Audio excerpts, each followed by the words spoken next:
Наш день начался примерно так же, как и предыдущий день. Наш хост из Индии угощал нас очень вкусной индийской кухней, за что ему отдельное спасибо, потому что это был мой первый опыт попробовать что-то индийское. Во время утренней прогулки меня почему-то посетила мысль, что меня восхищает просто каждый цветочек, даже каждый упавший листочек. Что же говорить про вот эти вот небесные просторы над высокими горами между небоскребов. Но для миллионов людей это просто обыденность. Путешествия мы можем раздвигать границы разума, что мотивирует нас достигать новой высоты.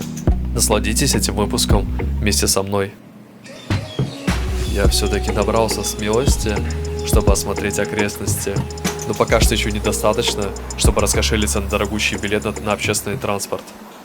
И мы решили отправиться на север, точнее от нашего места в сторону севера, в небольшую пролетарскую деревню Туэн Мун. Это, конечно, Гонконг, но почему-то, когда я смотрю по сторонам, я не понимаю, где вот эти виды, как я себе представлял Гонконг. Вот эти дома, конечно, они прикольные, классные, но там 4-5-этажные. Есть, конечно, и высотки, но все равно это не тот Гонконг, как я себе его представлял. Тем не менее, все равно интересно погулять и посмотреть на улице.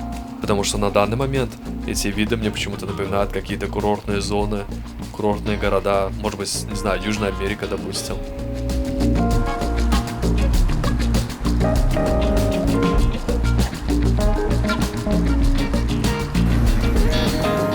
Идем пешком до центра Туэн Муна, то место, которое в первом остановились. Я объясню, почему мы идем пешком. Потому что проезд стоит от $20. То есть минимальная стоимость проезда, сейчас я попробую где-то найти, где он был. Минимальная цена, $20. Если едешь больше нескольких остановок, тогда еще плюс 14, еще плюс 7, еще плюс $6, еще плюс 5.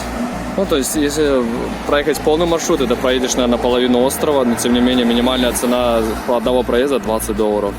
Поэтому мы идем пешком.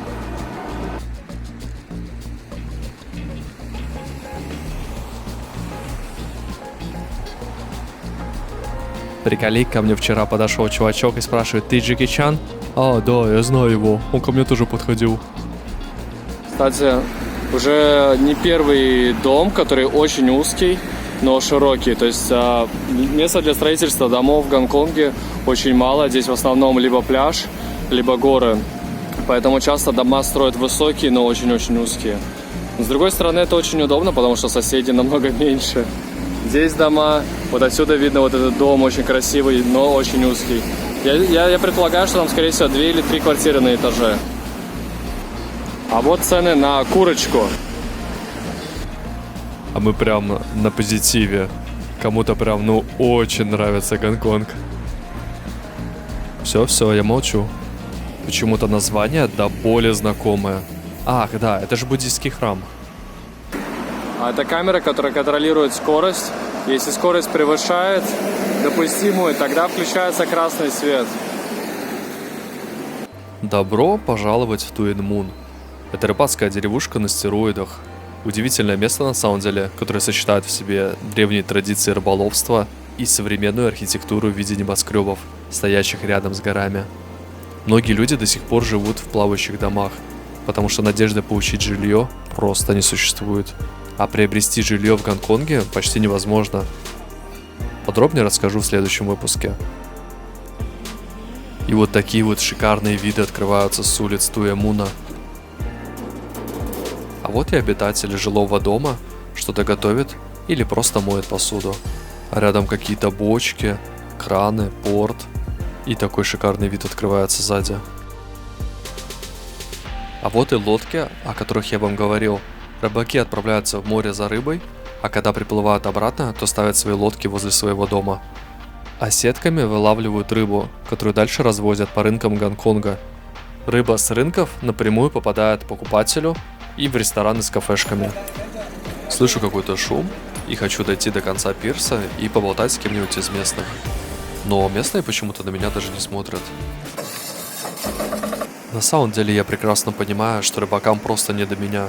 Плюс там очень много нелегалов и всякого разного происходит, поэтому многие просто опасаются иностранцев. Но в Туин-Мун есть еще другие вещи, на которые тоже можно посмотреть и с кем пообщаться. Поэтому мы особо не задерживаемся в порту, идем в центр Туин-Муна, я имею в виду. И посмотрим транспорт мультимиллионеров. Трамвай или автобус, который, кстати, в Гонконге двухэтажный. Хотелось бы на самом деле на них прокатиться.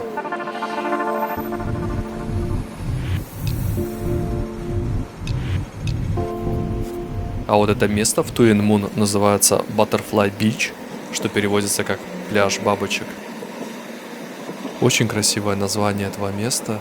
Да и само место соответствует этому названию. А если кому-то показалось, что мы просто бесцельно гуляем по городу, то и да, и нет. С одной стороны, интересно посмотреть на город, а с другой стороны, мы в поисках хорошего места для стрита, где можно было бы заработать себе хотя бы на пропитание, потому что цены здесь сумасшедшие, ну, по крайней мере, для нас, для людей, у которых просто бюджет прям совсем ограничен. И не удивляйтесь количеству грузовых автомобилей, ведь экспорт, допустим, за 2021 год в Гонконге был выше, чем совокупный экспорт таких стран, как Россия, Казахстан и Украина, тоже 2021 года. И если посмотреть по карте Гонконга, то среди плотной застройки можно смело найти несколько портов и какую-нибудь другую промышленную территорию. В подземном переходе мы нашли различную социальную рекламу, немного непривычную, если честно, нашему глазу. Мы долго стояли перед картинками и пытались перевести их переводчиком, но у нас ничего не получалось, и тогда местный житель предложил нам свою помощь.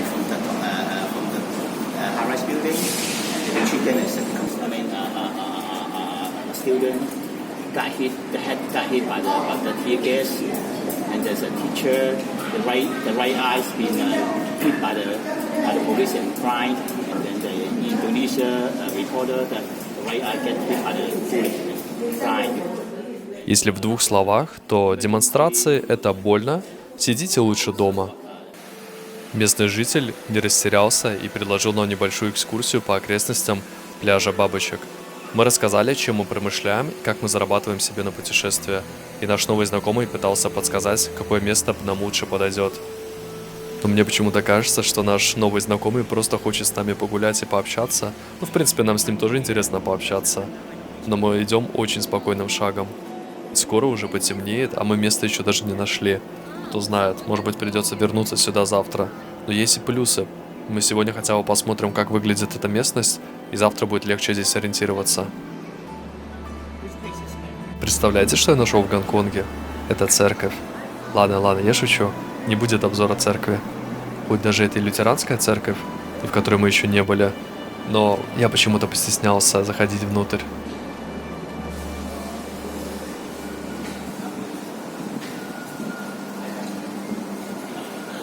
Столы для пинг-понга сделаны из бетона просто в проходе. А тем временем уже потемнело, но из-за фонарей это довольно сложно сказать. И, кстати, перед нами идет наш гид по пляжу бабочек.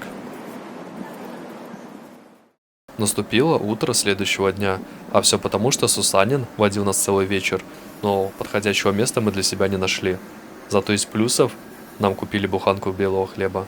Кстати, подобные упражнения цигуна мы могли наблюдать еще в Китае.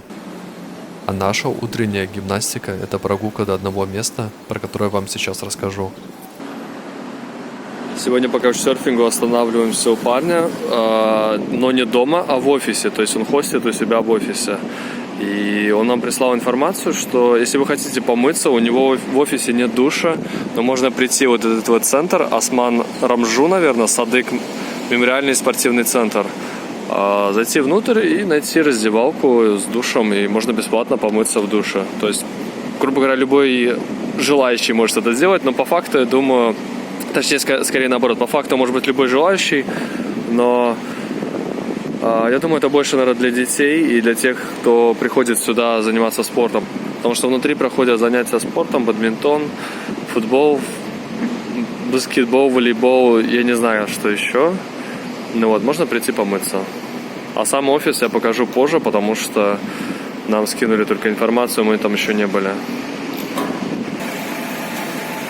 На улице стоят пристегнутые велосипеды, и кто-то начал использовать корзинку как мусорник, просто закидывает мусорник, потому что велики уже давно стоят, они уже ржавые.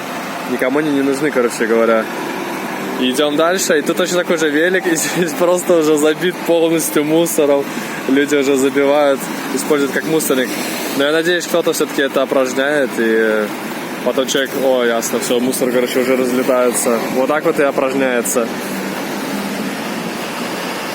Сегодня мы продолжаем исследовать полуостров в поисках подходящих мест для заработка, а зарабатываем мы, продавая фотографии из нашего путешествия и рисуя картины акриловыми красками. А вот пока мы идем, я расскажу, где и как мы сегодня остановимся на ночь.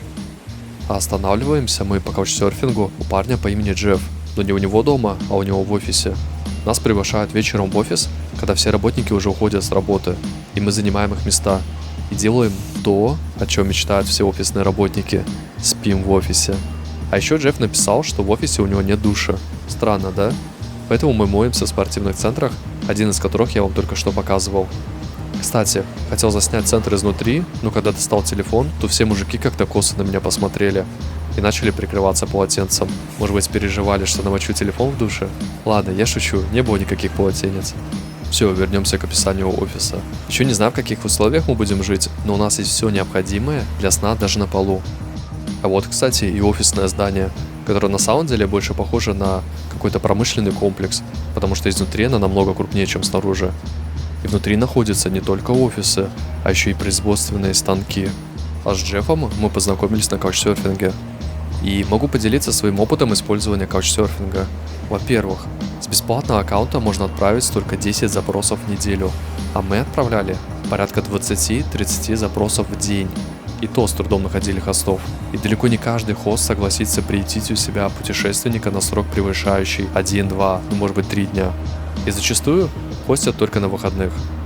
Кто-то просит заранее предупредить, например, за пару недель. А другие, наоборот, слишком спонтанные и могут сказать лишь про завтрашний день. И самое главное, что пользователи кауча — это люди. В смысле, такие же люди, как и мы с вами. И все помогают друг другу только по желанию. То есть никто никому ничего не обязан. И даже наоборот. Часто нужно заинтересовать хоста или понравиться ему, найти какие-то общие темы для разговоров, поделиться интересным или наоборот, просто выслушать чужие истории. Всегда нужно подстраиваться под планы хостов. Если хост уходит и просит покинуть помещение, а вот вернуться можно будет тоже не раньше самого хоста. И самое главное, что это не бесплатная гостиница. Нужно что-то дать вначале обществу, а потом уже просить. Я никого не упрекаю, если что. Просто делюсь своим опытом и опытом огромного количества моих знакомых с кауча. Что-то я заболтался, пока шли по мосту в непонятном направлении. Сейчас посмотрю карту. А нет, Квайчунг, я знаю, где мы. На самом деле мы хотели попасть в Квайчунг парк, но умственных способностей не хватило понять, где вход. Поэтому было решено пойти на мост и через мост уже осмотреть район, который находится через канал Ромблер. Тем более, что мы получили информацию, правда не от совсем компетентных людей, что нужно попробовать постритовать в парке. Напомню, что стритование и баскинг — это то же самое. Это любое представление в публичном месте, за которое любой прохожий может поблагодарить художника за его творчество. В нашем же случае мы рисовали и продавали фотографии из нашего путешествия, распечатанных в Китае. Как раз таки в районе Цзиин есть огромный парк, куда мы направляемся. Вот именно вот так вот я себе представлял Гонконг. Многоэтажный муравейник, где каждый сантиметр как-то используется.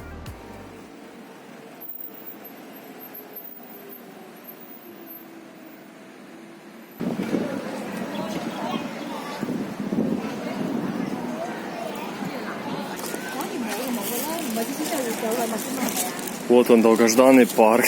Спустя столько километров хождения по городу. Наконец-то добрались до парка. Сейчас попробуем то же самое порисовать. В надежде, что кто-нибудь либо купит наш рисунок, либо, не знаю, может быть, просто нам поможет. Потому что я в Гонконге уже пару раз, не пару раз. Так, сколько?